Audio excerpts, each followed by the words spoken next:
ఈరోజు మీకు బంగాళదుంప కర్రీ చేసి చూపిస్తాను. సో అందుకే ముక్కలు కోద్దాం. ఇప్పుడు ముందు ముక్కలు కోసేసి పక్కన పెట్టుకుందాం. సో ఇదిగోండి, ఈ ముక్కలు అయితే రెడీ అయిపోయినాయి మనకి. సో దీని తర్వాత ఒక ఆనియన్ తీసుకుందాం. ఆనియన్ తీసుకొని ఆనియన్ కూడా కట్ చేద్దాం. ఇదిగోండి ఆనియన్ తీసుకున్నాను, దీని అయితే కట్ చేయబోతున్నాను ఇంకా. సో ఇదిగోండి ఇక కట్ చేస్తాను. ఇదిగో కట్ అయిపోయినాయి చూడండి. సో దీని తర్వాత వాటర్ తీసుకుంటాను. ఇవి ఎందుకంటే బాయిల్ చేయడానికి, మనం బంగాళదుంపలు బాయిల్ చేస్తే తొందరగా ఉడికేసిద్ది మనకి, అందుకని వాటర్ తీసుకున్నాను. సో ఇవ్వండి వేసేస్తాను, బంగాళదుంపలు ముందు వేసేస్తాను. సో ఇవైతే బాయిల్ అవుతాయి కొంచెంసేపు ఉన్న తర్వాత. సో ఇప్పుడే కదా వేసింది మనం, ఇంకా బాయిలింగ్కి రాలేదు, బాయిల్ అవుతాయి. సో ఇవ్వండి బాయిల్ అవుతున్నాయి చూడండి.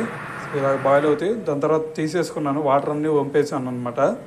సో ఇవన్నీ కూడా పక్కన పెట్టుకుందాం. ముందు ఇవ్వండి ఆనియన్స్ కట్ చేసుకున్నాక ఈ రెండు కలిపి దాంట్లో వేసేద్దాం.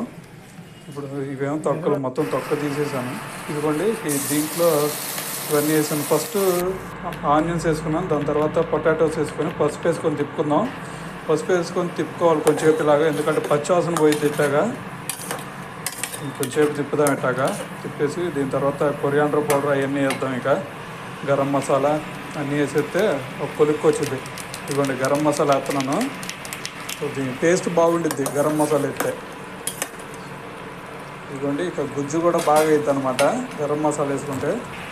దీని తర్వాత ఇది సాల్ట్ వేద్దాం. సాల్ట్ ఎందుకంటే తొందరగా కూడా ఉడికిద్ది మనకి. సాల్ట్ వేసుకొని ముందే సాల్ట్ వేసుకున్నామంటే తొందరగా ఉడికిపోయిద్ది.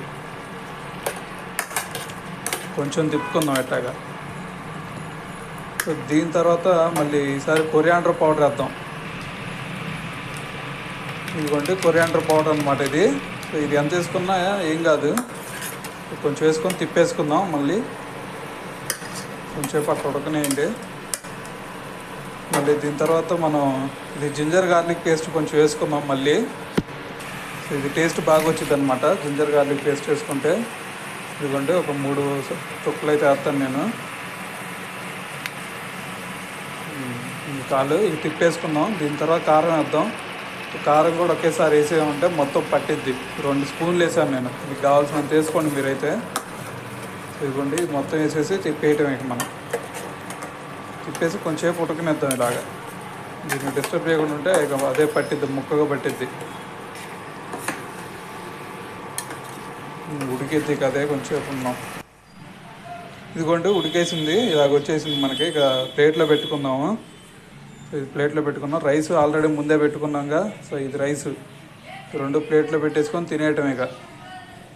ఇదిగోండి ఈ రెండు ఉన్నాయి. ఇదిగోండి రైస్లో పెట్టేసుకున్నాను, తినేయటమేగా.